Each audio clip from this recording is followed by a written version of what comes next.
Salam. Today we will be studying Class 11 Statistics Chapter 1 1.3, according to PTB syllabus. Let's get started with an important difference between constant and variable. A constant is a quantity which don't vary from individual to individual, like pi and Euler's number.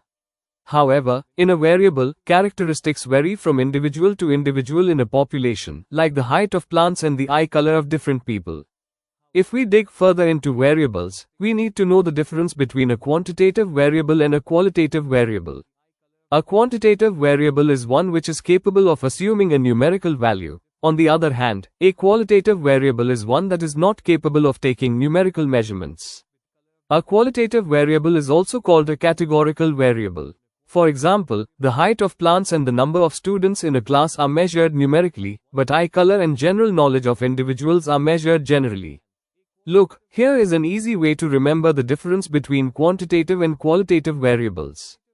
Quantitative has the word quantity in it, so it is related to numbers, and qualitative has the word quality, so it is measured by a characteristic of the object or person.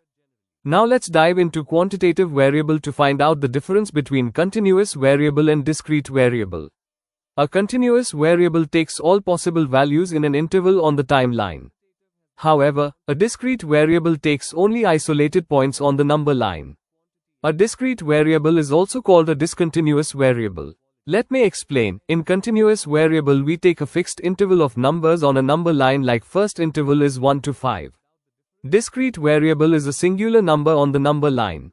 For instance, the atmospheric temperature changes continuously every hour or even every second throughout the day. This is an example of continuous variables. On the other hand, the number of plants planted in every plot is a solid number, aka discrete variables.